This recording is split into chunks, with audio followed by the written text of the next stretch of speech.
ला दिया। कहा इस थैले में जा करके और बगीचे से फल तोड़ करके लाओ, थैला भर के लाना। तीनों मंत्री जो थे वो थैला लिए और चले गए बागीचे में। राजा का आदेश था कि थैले को फल से भर कर लाना है।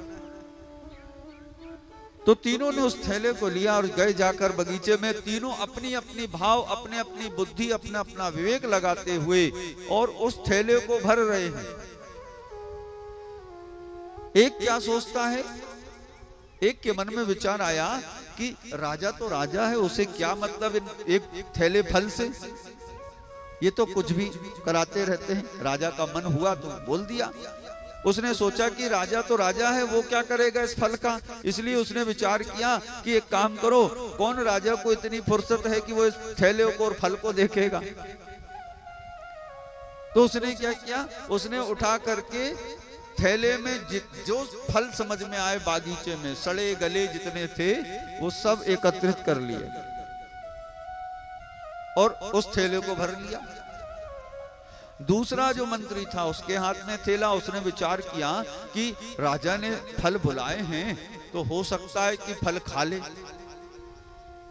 मन की बात है, इसलिए थोड़ा सा भय खाया। तो उसने क्या किया कि थैले को भरा, लेकिन उसने क्या किया, अब वहां विवेक ऐसा लगाया कि आधे जो नीचे के फल थे वो तो सड़े गले रख दिए।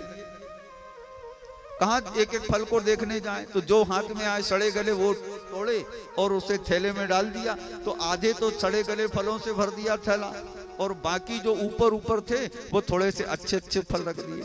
यदि राजा ने मानो देख लिया तो कम से कम फल अच्छे तो दिखे। तो उसने आधे सड़े और आधे अच्छे फल रख लिए। और जो तीसरा व्यक्ति था उसने मन में विचार किया, उस मंत्री ने, कि राजा ने आदेश दिया है, राजा फल खाए ना खाए, राजा फल देखे ना देखे, लेकिन मुझे आदेश मिला है कि फल लेकर के आना, तो फल अच्छे ही मुझे लेकर के जाना है, सड़े गले फल में नहीं ले जाऊंगा। उसने परिश्रम किया, बागीचे में घूमता रहा और उस थैले को अच्छे अच्छे फलों से भरा, स्वादिष्ट ताजे अच्छे फलों से उस थैले को भर लिया। अब तीनों मंत्री गए राजा के पास, कहा महाराज आ गए। मंत्री ने, राजा ने जब मंत्रियों को देखा कि तीनों के थैले भरे हैं, राजा ने बिना देखे आदेश दे दिया। कहा सैनिकों को बुलाया, कहा इन तीनों मंत्रियों को ले जा करके अलग अलग काल कोठरी में बंद कर दिया जाए, इन्हें महीने भर तक कुछ खाने को न दिया जाए। आदेश मिल गया राजा का। अब तीनों मंत्री जो थे उन्हें बंदी बना लिया गया और तीनों को उस थैले के साथ जो फल भर करके लेके आए थे, उस थैले के साथ उन मंत्रियों को जेल में डाल दिया गया 1 महीने के लिए। अलग अलग काल कोठरी में तीनों हैं और आदेश दिया कि खाने को इन्हें कुछ ना दिया जाए, इनके थैले में जो फल है बस वही ये पाएंगे, बाकी और कुछ नहीं। अब तीनों मंत्री जो थे जेल में चले गए, कारागार में चले गए। अब जब आदेश था कि इन्हें कुछ खाने पीने को दिया ना जाए, फल से ही इन्हें जीवन निकालना, 1 महीने का समय निकालना, तो जिसने सड़े गले फल रखे थे पूरे झोले के अंदर, थैले के अंदर, वो तो वो फलों को देखते से ही रोने लगा, क्योंकि लाया तो सड़े ही फल था, जो खाने के उपयोग के भी नहीं थे। मजबूर था बेचारा, क्या करता, सड़े फल खा भी नहीं पाता। इसलिए उस मंत्री की 2-3 दिन के अंदर मृत्यु हो गई, भूख के कारण वो मर गया, क्योंकि खाने को कुछ नहीं मिला। जो दूसरा मंत्री जिसने आधा थैला अच्छे फलों से, आधा खराब फलों से भरा था, उसके साथ घटना घटी कि 15 दिन तो उसके अच्छे निकल गए, जो अच्छे फल रखे थे ऊपर ऊपर वो खा लिए, तो 15 दिन तो निकल गए। लेकिन जैसे ही 16वां दिन प्रारंभ हुआ कि अब अच्छे फल समाप्त, अब तो सड़े और सड़ गए। 2-4 दिन वो और जीवित रहा, 15 की जगह 20 दिन जीवित रहा, लेकिन 20 दिन बाद उसकी भी मृत्यु हो गई भूख के कारण, क्योंकि खाने को कुछ नहीं मिला।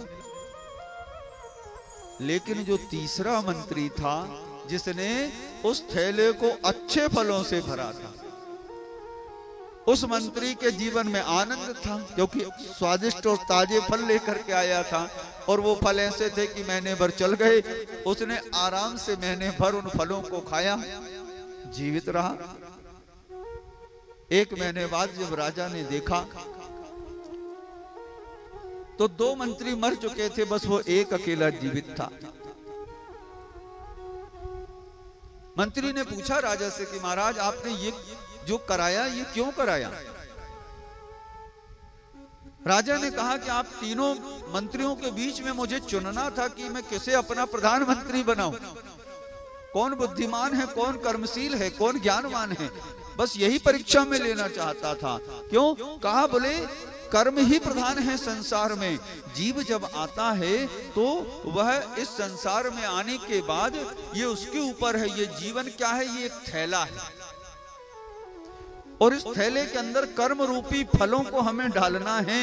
यदि हमने सड़े गले फलों को डाला, यदि हमने दुष्कर्म के साथ इस जीवन रूपी थैले को भर दिया, तो ये जीव जन्म जन्मांतर तक मरता रहेगा, भटकता रहेगा, इसके जीवन में आनंद नहीं आएगा।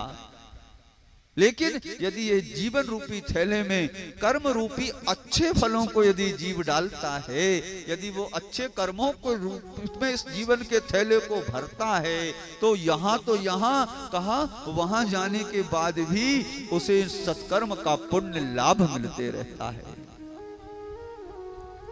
तो जीवन रूपी थैले में कर्म रूपी फल कैसे डालना है, यह हमारे ऊपर निर्भर करता है। प्रारब्ध को हम बदल नहीं सकते, भविष्य हमने देखा नहीं, लेकिन वर्तमान हम जानते हैं, तो वर्तमान को सुधारना है। शुरुआत आज से होनी चाहिए। कल करेंगे, कल किसने देखा, कल किसी को नहीं पता। श्वास का भरोसा है